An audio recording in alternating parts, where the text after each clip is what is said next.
हाँ तो यारो आज हम लोग पढ़ने वाले हैं क्लास 10 का चैप्टर सर्कल्स की एक्सरसाइज 8A के क्वेश्चन नंबर 6 है। यहाँ पर आपको जो क्वेश्चन नंबर 6 दिख रहा है ये कह रहा है in the given figure the chord A B of the larger of the two concentric circle which centre O touch the smaller circle at C prove that A C equals to C B. यहाँ पर question कह रहा है कि आपके पास concentric circle है। Concentric circle मतलब क्या होता है? ऐसे दो सर्कल जिनका सेंटर सेम हो। यहाँ पर फिगर को देखो, यहाँ पर एक ही सेंटर है, बस सर्कल हमारे पास दो है। ऐसे सर्कल को हम लोग बोलते हैं कॉन्सेंट्रिक सर्कल। ठीक है, इतनी बात क्लियर हो गई। अब क्वेश्चन कह रहा है कि एक आपके पास ए बी कॉर्ड है। ए बी जो कॉर्ड है वो बन रही है किसमें? बड़े वाले सर्कल में। बट यही जो ए बी कॉर्ड है ये टच कर रही है छोटे वाले सर्कल को। किस पॉइंट में टच कर रही है? सी पॉइंट में टच कर रही है। तो क्वेश्चन ने कहा है जो ए सी आपको दिख रहा है ना, ये ए सी बराबर है सी बी के, ये हमें प्रूफ करके दिखाना है। ये बहुत सिंपल क्वेश्चन है। देखो हमें करना क्या पड़ेगा, अगर हम लोग बड़े वाले सर्कल को भूल जाए थोड़ी देर के लिए और सिर्फ देखें ए बी जो है ना ये टच कर रही है छोटे वाले सर्कल को, तो छोटे वाले सर्कल को टच कर रही है एक पॉइंट में, तो ये क्या हो गई? टेंजेंट हो गई ना टेंजेंट। अब यहाँ पर क्या है? सर्कल का सेंटर है। इस सर्कल के सेंटर से इस टेंजेंट को हम लोग टच करा देंगे तो क्या हो जाएगी? ये रेडियस बन जाएगी। और रेडियस जब टेंजेंट को टच करती तो वो क्या होती है भैया? परपेंडिकुलर हो जाती है और बन जाता है 90 डिग्री का एंगल। ये बात समझ में आ गई? नहीं आई तो अब हम लोग सॉल्व करेंगे तब आ जाएगी। तो यहाँ पर हमने सबसे पहले सर्कल के सेंटर से एक लाइन ड्रॉ कर दी और ये बन गई हमारी एक रेडियस। अब जो ये रेडियस है ना ये टच कर रही है टेंजेंट को। अब ये टेंजेंट कैसे हो रही है? देखो ए बी जो है ना ये अगर बड़े वाले सर्कल की बात करोगे तो ये कॉर्ड हो जाएगी, और अगर छोटे वाले सर्कल से बात करोगे तो ये बन रही है टेंजेंट, क्योंकि इस पॉइंट पे ये टच कर रही है सर्कल को। ठीक है, अब रेडियस टेंजेंट को टच कर रही तो भैया ये 90 डिग्री के एंगल बना देंगे। अब हमें करना क्या पड़ेगा, हमें यहाँ पर थोड़ा सा कंस्ट्रक्ट करना पड़ेगा, लाइन ज्वाइन करनी पड़ेगी। ए ओ को यहाँ पर ज्वाइन कर दो और बी सी को यहाँ पर ज्वाइन कर दो। ठीक है, अब यहाँ पर ओ ए सी, ठीक है, ये एक अलग ट्रायंगल बन गया और ओ सी बी ये एक अलग ट्रायंगल बन गया। अब इन दोनों ट्रायंगल को अगर हमने सिमिलर प्रूव कर दिया ना तो ए सी बराबर हो जाएगा सी बी के। अब कैसे करेंगे वो देखो, तो यहाँ पर आते हैं, सबसे पहले कंस्ट्रक्ट करते हैं और यहाँ पर हमने लिखा ज्वाइन ए ओ। हमने क्या कर दिया? ए ओ को ज्वाइन कर दिया और ओ बी को ज्वाइन कर दिया, एंड हमने यहाँ कर दिया and draw perpendicular from the centre. ठीक है, सेंटर ऑफ द कॉर्ड। ठीक है, देखो जो हमने किया बस हमने वही लिखा है। ये परपेंडिकुलर हमने ड्रॉ कर दिया तो ये क्या बन जाएगा हमारे पास? ओ सी जो है ना ये परपेंडिकुलर हो जाएगा किसका? ए बी का। बस जो हमने अभी किया है वही कर दिया, लिख दिया यहाँ पर। अब क्या करना है? अब हमने देखा कि हमारे पास ट्रायंगल है तो हमने लिखा इन ट्रायंगल, यहाँ पर कर दिया इन ट्रायंगल ए ओ सी, और यहाँ ले लिया हमने एंड जो हमारे पास ट्रायंगल है ये है बी ओ सी। अब इन दोनों में खास बात क्या है? अगर ध्यान से देखोगे तो यहाँ पर ये वाला एंगल और यहाँ पर ये वाला एंगल, ये दोनों ही एंगल आपको 90 के दिखेंगे। तो हम लोग यहाँ पर लिख सकते हैं कि हमारे पास जो एंगल है ए सी ओ और यहाँ पर जो एंगल है हमारे पास बी सी ओ, ये दोनों ही एंगल जो है ना 90 डिग्री के। तो यहाँ लिख देते हैं 90 ईच, इसीलिए ये दोनों एंगल हमारे आपस में इक्वल हो गए। अब बात करते हैं हम लोग ओ सी की। अगर हम लोग ए सी ओ की बात करें या फिर बोलो ए ओ सी, इस ट्रायंगल की बात करें, इसमें भी ओ सी साइड आ रही है, और अगर हम लोग बी ओ सी की बात करें इसमें भी ओ सी साइड आ रही है, तो हम लोग लिख सकते हैं कि जो ओ सी है ना ये बराबर है ओ सी के, क्योंकि ये दो ये साइड ना आपस में कॉमन है। इतनी बात क्लियर हो गई। अब देखो यहाँ पर ओ ए क्या है? ये एक रेडियस है, और ओ बी क्या है? ये भी एक रेडियस है। अब रेडियस ये भी है, रेडियस ये भी, तो ये दोनों आपस में कैसे होंगे? इक्वल होंगे। तो हम लोग लिख सकते हैं कि हमारे पास जो ओ ए है ये बराबर है ओ बी के। अब ये दोनों क्या है? हमारी रेडियस है। ठीक है, इतनी बात क्लियर हो गई। चलो, तो हमने देखा ये हमारा क्या हो गया? साइड हो गया, ये भी साइड हो गया, ये हो गया एंगल। तो साइड एंगल साइड से ये दोनों ट्रायंगल आपस में हम कैसे हो गए? हमारे सिमिलर हो गए। तो हम लोग बोल सकते हैं जो हमारे पास ट्रायंगल ए ओ सी है वो सिमिलर ट्रायंगल है किसके? बी ओ सी के। और यहाँ पर रीजन दे दो साइड एंगल साइड, बस। ठीक है, इतनी बात क्लियर हो गई। या फिर इसको प्रूफ कर दो आप, या फिर आप ये भी लिख सकते हो कि एंगल ए ओ सी बराबर है और सिमिलर है by RHS rule. RHS rule भी यहाँ पर हम लोग लगा सकते हैं, RHS यहाँ कर दिया हमने रूल। ठीक है। तो यहाँ पर बोल दो कि हमारे पास जो AC है वो बराबर हो जाएगी किसके, CB की बराबर हो जाएगी बाई CPCT। बस यही हमें ये करके दिखाना था और यही हो गया हमारे पास इस क्वेश्चन का सोल्यूशन। अगर आप ये कर रहे हो तो ये हटा दो, ठीक है। ये हो गया हमारे पास इस क्वेश्चन का सोल्यूशन। समझ में आ गया? अगर कहीं भी कोई डाउट है तो आप क्या करो, कमेंट करके जरूर पूछ लो। अब आते हैं हम लोग दूसरे क्वेश्चन पर। Question 7, from an external point P tangents PA and PB are drawn to a circle with centre O if CD is the tangent to the circle at a point E and PA equals to 14 centimetre, find the perimeter of triangle PCD। Question कह रहा है कि आपके पास जो PCD ये दिख रहा है ना, इस ट्रायंगल का पेरीमीटर फाइंड करके बताओ। पेरीमीटर फाइंड करना बहुत सिंपल है, तीनों साइड का सम कर दोगे तो पेरीमीटर मिल जाएगा। बट बात यहाँ पर आती है, क्या तीनों साइड हमें पता है कि कितनी है, लेंथ पता है क्या तीनों साइड की? नहीं पता है। यहाँ पर देखो, हमें यहाँ पर पता है PA ये पूरी साइड पता है, ठीक है, और हमें पता है ये PB ये पूरी साइड पता है, और यहाँ पर ना हमें C से लेकर D तक की ये साइड हमें पता ही नहीं है। तो हमें क्या करना पड़ेगा, पहले यहाँ पर PD निकालना पड़ेगा, CP निकालना पड़ेगा, फिर यहाँ पर CD निकालना पड़ेगा, और फिर हमें इनका सम कर देना होगा, तब हमें मिल जाएगा पेरीमीटर ऑफ ट्रायंगल PCD। अब कैसे करेंगे वो देखो। अब इस फिगर को थोड़ा ध्यान से देखो। इस फिगर में हमें सिर्फ एक ही डिस्टेंस पता है, वो है हमारे पास A से लेकर P वाली। AP ये एक डिस्टेंस है जो कि 14 सेंटीमीटर की हमें पता है, और हमें ये भी पता है कि AP एक टेंजेंट है और PB भी हमारी दूसरी टेंजेंट है। अब ये दोनों ही टेंजेंट हमारी कैसे बन रही है, ये एक्सटर्नल पॉइंट से बन रही, और हमें पता है कि अगर एक्सटर्नल पॉइंट से हमारी टेंजेंट बनती हैं तो वो दोनों ही टेंजेंट आपस में कैसी होती हैं, इक्वल होती है। तो हम लोग यहाँ पर बोल सकते हैं, यहाँ पर आ जाते हैं और यहाँ पर कह देंगे कि हमारे पास जो PA है ना, ये बराबर हो जाएगी PB के। क्यों बराबर हो जाएगी? क्योंकि ये हमारी टेंजेंट एक्सटर्नल पॉइंट से बन रही है।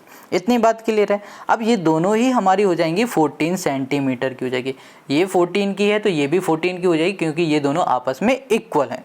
इतनी बात क्लियर हो गई। चलो अब अगर ध्यान से देखो तो यहाँ पर जो ये C दिख रहा है ना, और यहाँ पर आपको जो D दिख रहा है, इसको ध्यान से देखना। यहाँ से C से लेकर A तक ये क्या है, ये भी तो एक टेंजेंट है, और यहाँ पर E से लेकर C तक ये क्या है, ये भी एक टेंजेंट है।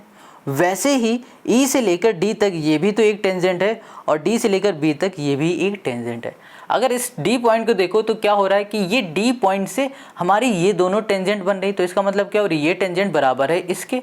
और वैसे ही C पॉइंट है, इस C पॉइंट से हमारी ये टेंजेंट बन रही और यही टेंजेंट बन रही, तो ये दोनों भी टेंजेंट आपस में कैसी हो जाएंगी, इक्वल हो जाएंगी। क्यों हो रही है? क्योंकि ये दोनों ही पॉइंट हमारे एक्सटर्नल पॉइंट है, और एक्सटर्नल पॉइंट से अगर हमारी कोई टेंजेंट बनती है तो वो आपस में इक्वल होती है। अभी हमने बताया ना, तो वैसे ही यहाँ लिख दो CA जो है वो बराबर है किसके, CE के, और वैसे ही जो DE है हमारे ये बराबर है DB के इक्वल है। इतनी बात क्लियर हो गई। अब यहाँ पर पेरीमीटर का फॉर्मूला लिख देते हैं। तो यहाँ पर हो गया हमारे पास पेरीमीटर ऑफ हमारे पास ट्रायंगल हो गया PCD कर दिया। अब देखो पेरीमीटर ऑफ ट्रायंगल जो PCD है ना, कैसे निकालते हैं? फॉर्मूला क्या होता है कि तीनों साइडों का सम। अब जैसे कि हमारे पास PC एक साइड है, प्लस यहाँ पर हो गया PD दूसरी साइड है, प्लस तीसरी साइड है हमारे पास CD, ये तीन हमारी साइड है। अब तीनों साइड का जो सम होता है वही होता है पेरीमीटर। तो हमने यहाँ पे लिख दिया PC, ये हो गया हमारे पास PC। अब यहाँ पर अगर ध्यान से देखो ये लिखा हुआ है PD, तो PD को हम लोग PD ही लिखेंगे। बट यहाँ पर CD जो दिख रहा है ना, इस CD को हम लोग कुछ लिख सकते हैं। CD को लिख सकते हैं हम लोग CE प्लस ED लिख सकते हैं, CE प्लस ED लिख सकते हैं। तो यहाँ लिखा हमने CE प्लस ये हो गया हमारे पास ED हो गया। अब यहाँ पर आ जाओ, यहाँ पर लिखा हमने PC, और PC के साथ हमने लिख दिया है यहाँ पर, ओके कर देते हैं EC या फिर CE लिखो। यहाँ पर CE है ना, तो यहाँ कर दो CE। अब इसको ध्यान देना, बीच में कर दो प्लस, यहाँ पर हो गया PD और प्लस हो गया हमारे पास ED हो गया। अब देखो हमने ये ऐसे क्यों लिखा अरेंज करके, ध्यान देना। यहाँ पर जो CE है ये किसके इक्वल है, ये CE बराबर है CA के। जो CE है, ये CE है, ये बराबर है इसके। तो यहाँ पर ये पूरी साइड और हमें ये भी मिल जाएगी, और हमें पता है ये पूरा जो PA बन रहा है ना, ये 14 सेंटीमीटर का है ना। क्या दिमाग लगाया हम लोगों ने कि हमने बताया था कि ये दोनों आपस में इक्वल हैं। तो हमने कहा कि जो CE है ना, ये बराबर है AC के। तो CE की जगह पे हम लोग AC पुट कर देंगे। तो यहाँ पर हमने लिखा PC प्लस CA लिख दिया, और वैसे ही यहाँ पर कर दिया PD प्लस यहाँ पर ED है, ED हमारी किसके बराबर DB के, यहाँ कर दिया DB कर दिया। अब देखो PC प्लस CA कर दोगे तो PC प्लस CA कहाँ पर है, ये PC, और PC में प्लस कर दो CA तो बन जाएगा AP। तो यहाँ पर आ गया हमारे पास AP आ गया, यहाँ कर दिया प्लस। अब यहाँ पर PD प्लस DB है, ये PD है प्लस ये DB है, अब इन दोनों को ऐड कर दोगे ये बन जाएगा PB बन जाएगा। तो ये हो गया हमारे पास PB हो गया। अब यहाँ पर जो AP है ओके ये भी 14 है, और जो हमारे पास PB है ये भी हमारा 14 है, तो ये हो गया हमारे पास 28 सेंटीमीटर। तो पेरीमीटर ऑफ ट्रायंगल PCD हमने निकाल लिया, ये आ गया 28 सेंटीमीटर। आई होप आपको समझ में आ गया। अगर नहीं समझ में आया तो इसे एक बार और देखो, फिर भी नहीं आया तो कमेंट करके पूछो। अब आते हैं क्वेश्चन नंबर 8 पर। Question 8, a circle is inscribed in a triangle ABC touching AB, BC and CAC at P, Q and R respectively. If AB equals to this, AR this and CR this, find the length of BC। Question कह रहा है कि एक आपके पास triangle है, ABC नाम का triangle है, और इस ट्रायंगल के अंदर बन रहा है एक सर्कल, ठीक है, ये सर्कल है, और जो ये सर्कल है ना ये टच कर रहा है इस ट्रायंगल को P पॉइंट में, R पॉइंट में और Q पॉइंट में। और क्वेश्चन ने बता दिया है कि आपके पास जो AB साइड है ये है 10 सेंटीमीटर की, और जो यहाँ पर AR साइड है ये AR ये 7 सेंटीमीटर की है, और जो RC है या फिर बोलो CR है ये 5 सेंटीमीटर की है। तो जनाब यहाँ पर BC क्या होगी, ये BC पूरी साइड क्या होगी ये फाइंड करना है। बहुत आसान क्वेश्चन है, कैसे करेंगे वो देखो। इस क्वेश्चन को सॉल्व करने से पहले आप याद करो, हमने आपको थ्योरम बताई थी कि अगर कोई भी हमारे एक्सटर्नल पॉइंट से कोई टेंजेंट बनती है तो वो टेंजेंट आपस में इक्वल होती है। ये थ्योरम हमने आपको बताई है, हर एक क्वेश्चन में ये यूज भी हो रही, तो इस थ्योरम को याद रखो।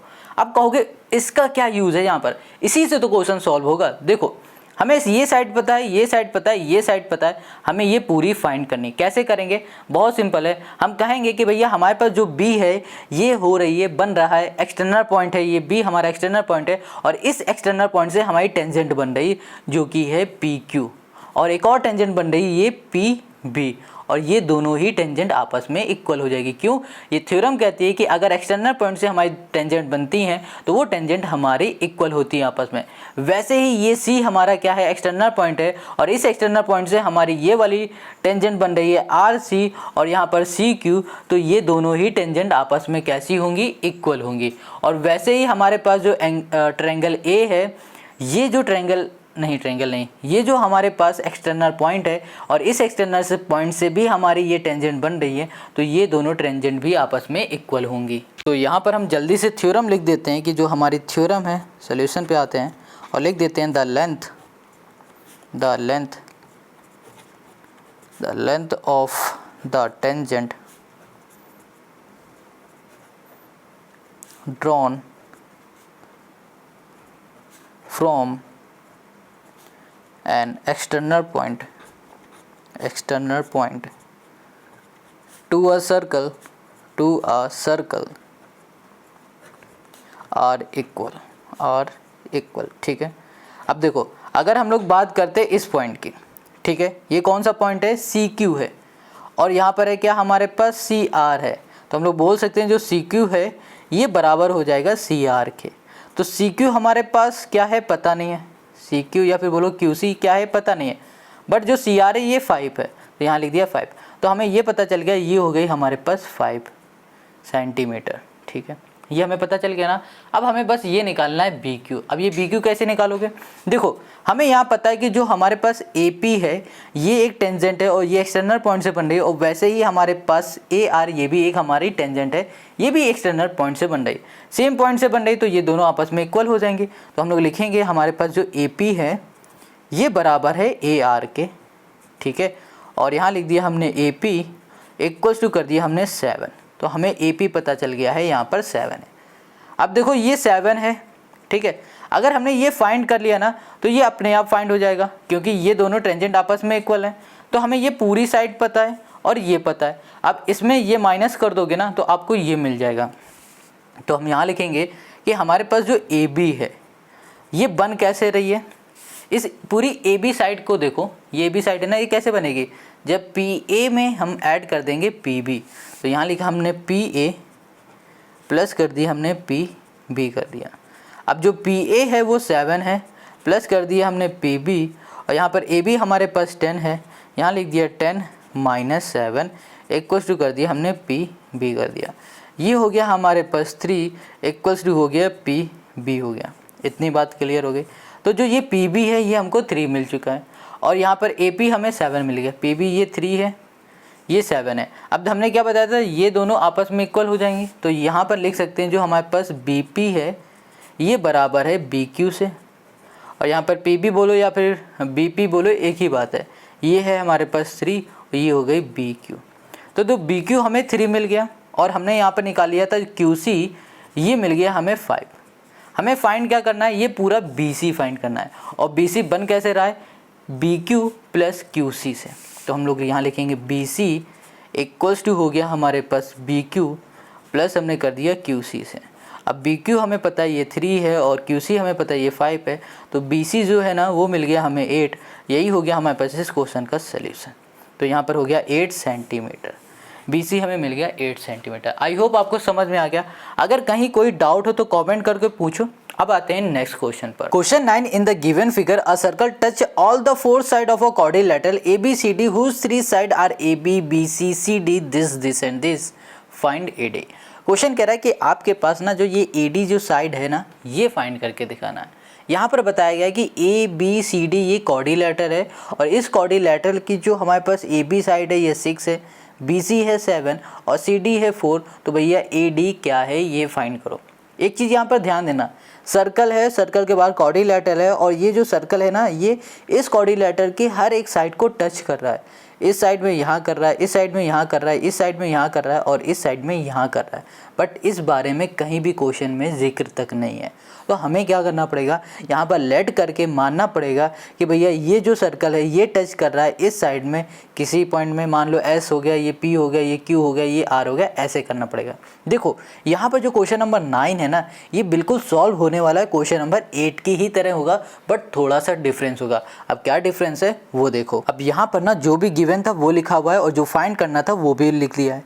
अब यहाँ पर हमने अभी आपको बताया कि हम लोग सबसे पहले लेट करेंगे। क्या लेट करने वाले हैं कि हमारे पास जो ये सर्कल है और ये सर्कल टच कर रहा है डी ए को किसी साइड में, और बी सी को इस पॉइंट में, और ए बी को इस पॉइंट में, और डी सी को इस पॉइंट में टच कर रहा है। ये हम लोग यहाँ पर लेट कर लेते हैं और इसकी नेमिंग भी कर देते हैं। जैसे कि बोल देते हैं ये हो गया हमारे पास एस हो गया, ये हो गया हमारे पास पी हो गया, ये हो गया हमारे पास क्यू हो गया, ये हो गया हमारे पास आर, ऐसे कर लेते हैं। ठीक है, तो यहाँ लिखा let the circle touch the side A B हो जाएगा, यहाँ पर बी सी हो जाएगा, और फिर हो जाएगा हमारे पास सी डी, और यहाँ पर हो गया हमारे पास डी ए। ठीक है, और ये हो जाएगा हमारे पास एट पी क्यू आर, यहाँ पर हो गया हमारे पास एस। इतनी बात क्लियर हो गई। हमने क्या लेट किया कि हमारे पास जो सर्कल है ना वो इस साइड को टच कर रहा है एस पॉइंट में, और इस साइड को टच कर रहा है पी पॉइंट में, इस साइड को क्यू में, और इस पॉइंट को आर में। इतनी बात क्लियर है। अब इसको जरा ध्यान से देखो, जो ये ए है ये क्या है, एक एक्सटर्नल पॉइंट है, और हमने बताया कि अगर एक्सटर्नल पॉइंट से हमारी कोई टेंजेंट बनती है, ये देखो सर्कल को यहाँ पर टच कर रहा है तो ये क्या हो गई, टेंजेंट हो गई। ये भी सर्कल को टच करी तो ये टेंजेंट हो गई।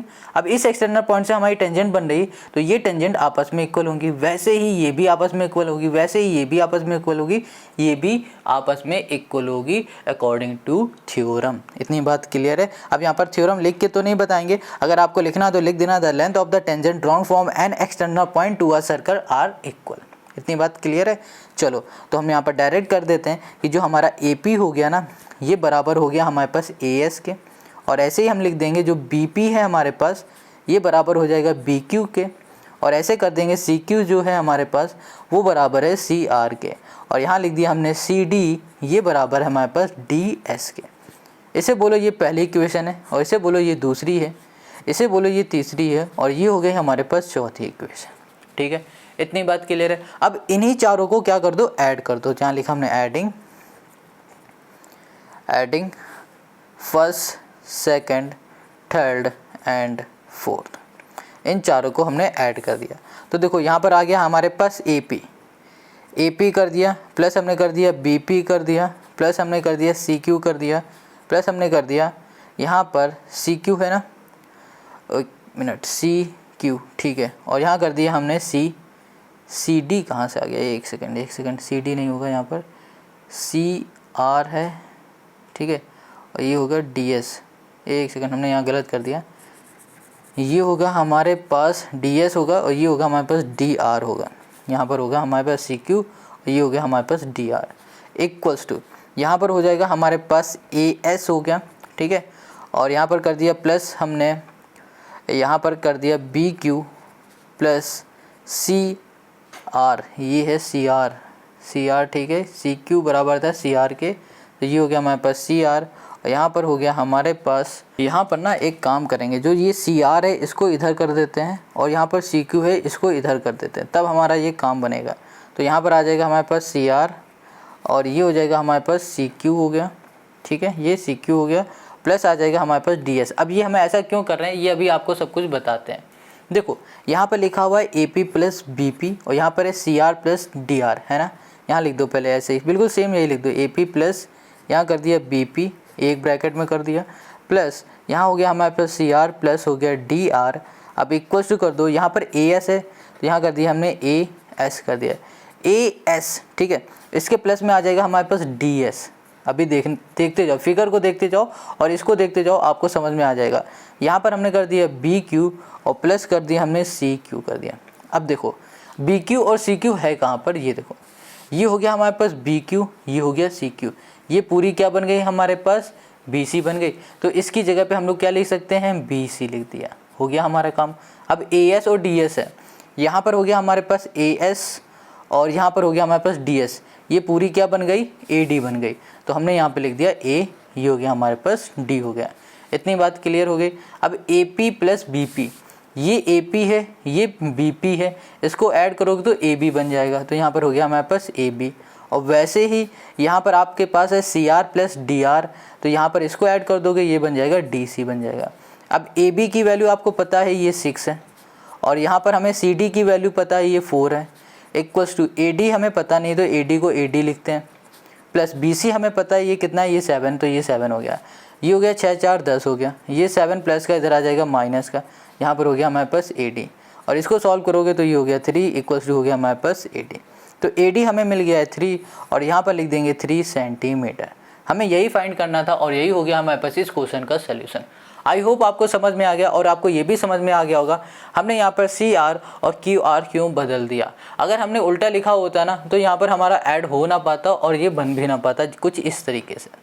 अगर कहीं डाउट हो कमेंट करो। अब आते हैं क्वेश्चन नंबर 10 पर। Question 10, in the given figure an isosceles triangle ABC with AB equals to AC circumscribe a circle prove that the point of contact P bisect the base BC।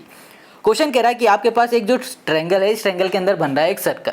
अब जो ये circle है ये base line को touch कर रहा है P point में, तो यहाँ पर प्रूव करो कि जो ये P पॉइंट है ये BC को बाइसेक्ट कर रहा है। अच्छा, हमें ये बात पता है कि अगर कोई भी पॉइंट किसी भी लाइन को बाइसेक्ट करता है तो वो इक्वली पार्ट में डिवाइड कर देता है। जैसे कि अगर ये P पॉइंट इसे बाइसेक्ट कर रहा है तो ये इक्वल पार्ट में डिवाइड कर देगा, जितना BP होगा उतना होगा PC, मतलब कि BP इक्वल्स टू हो जाएगा PC। क्या हो जाएगा, BP इक्वल्स टू PC हो जाएगा। अगर हमने यहाँ पर यही प्रूफ कर दिया कि BP बराबर है PC के, तो हम लोग बोल सकते हैं कि जो ये P पॉइंट है ये बाइसेक्ट करना है। थोड़ी बहुत बात आपको समझ में आ गई। अब कैसे करेंगे वो देख लोगे ना तो आपको सब कुछ समझ में आएगा। इसमें हमारे पास जो भी गिवन था वो हमने लिख लिया और जो प्रूफ करना है वो भी लिख लिया। यहाँ लिखा हुआ है triangle ABC is an isosceles triangle AB equals to AC। ये AB है, ये बराबर हो गया AC के, और हमें यहाँ पर प्रूफ करना है कि ये जो B पॉइंट है, P पॉइंट है, ये बाइसेक्ट कर रहा है किसको, BC को बाइसेक्ट कर रहा है। तो हमने अभी बताया ना कि अगर ये पॉइंट बाइसेक्ट कर रहा है तो जो BP होगा वो बराबर हो जाएगा PC के, PC के क्या हो जाएगा, इक्वल होगा। तो हम लोग सबसे पहले यही प्रूफ कर लेंगे। अगर ये हमने प्रूफ कर लिया तो हम लोग बोल सकते हैं कि P बाइसेक्ट कर रहा है बेस BC को। ठीक है, अब कैसे करेंगे वो देखो। अच्छा, यहाँ पर फिगर को ध्यान से देखो, ये जो सर्कल है इस सर्कल को ये लाइन टच कर रही है इस पॉइंट में, और यहाँ पर ये इस पॉइंट में टच कर रही और यहाँ पर इस पॉइंट में टच कर रही। तो हमने आपको बताया है कि अगर हमारे पास जो लाइन है वो सर्कल को बाहर की तरफ से टच करती तो वो टेंजेंट हो जाती, तो इसका मतलब ये टेंजेंट है। और अगर ध्यान से देखो B एक पॉइंट है और B पॉइंट से एक लाइन बन रही जो कि है टेंजेंट, तो हम लोग बोल सकते हैं ये हमारे आपस में इक्वल हैं। क्यों बोल सकते हैं? क्योंकि थ्योरम कहती है कि अगर एक्सटर्नल पॉइंट से हमारी टेंजेंट बन रही होती हैं तो वो आपस में इक्वल होती। ये एक्सटर्नल पॉइंट है, इस एक्सटर्नल पॉइंट से हमारी एक ये टेंजेंट जा रही है और दूसरी ये टेंजेंट जा रही है, तो ये दोनों आपस में इक्वल हैं। वैसे ही PC और PQ आपस में इक्वल हैं, और वैसे ही AQ और AR आपस में इक्वल है। यहाँ पर थोड़ा सा फिगर गड़बड़ है, ये ट्रायंगल ही है, ठीक है। तो चलो ये बात आपको समझ में आ गई, और हमें ये लिख के भी बताना पड़ेगा। तो हम लोग लिखेंगे प्रूफ टेंजेंट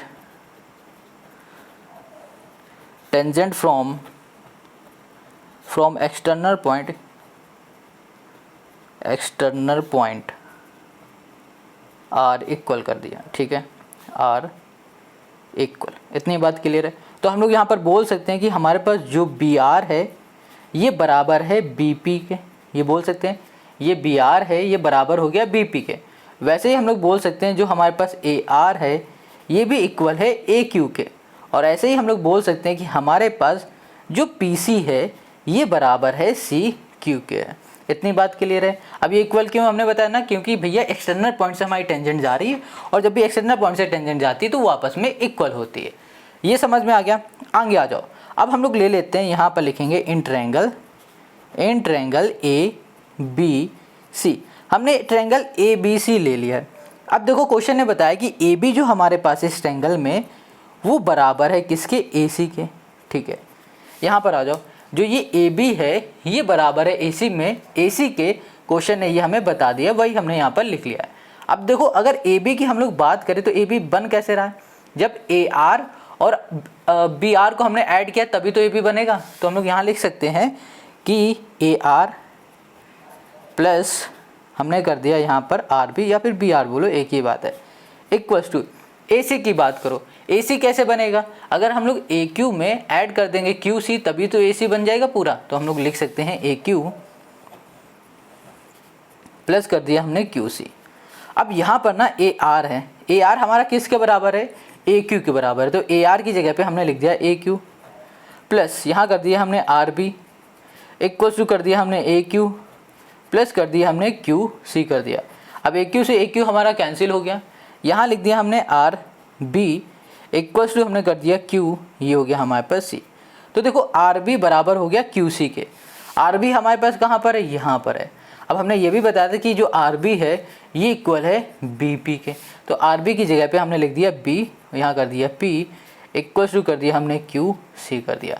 तो देखो ये देखो QC आपको दिख रहा है। अब ये QC किसके बराबर है? हमने बताया था ना QC ये बराबर है PC के। तो QC की जगह पे इसको हटा देते हैं, डायरेक्ट यहीं पे लिख देते हैं, ये इक्वल हो गया हमारे पास PB के, ठीक है। अब यहाँ पर देखो QC बराबर था हमारे पास PC के बराबर था, ये हो गया, ठीक है, गलत लिख दिया था, PC है। तो यहाँ पर देखो BP बराबर हो चुका है PC के। तो हमने क्या बताया था? अगर हमने BP बराबर कर दिया PC के तो हम लोग बोल सकते हैं P बाइसेक्ट कर रहा है बेस BC को। सो यहाँ लिख दो hence P bisect the base BC। बस यही हो गया हमारे पास इस क्वेश्चन का सलूशन। आई होप आपको समझ में आ गया। इस क्वेश्चन से ही इस वीडियो को ख़त्म करते हैं। बाकी के जो क्वेश्चन है वो करेंगे नेक्स्ट वीडियो में, और नेक्स्ट वीडियो की लिंक मिल जाएगी आपको डिस्क्रिप्शन में। अगर कहीं भी कोई भी दिक्कत हो कमेंट करके ज़रूर पूछ लिया करो। मिलते हैं नेक्स्ट वीडियो पर।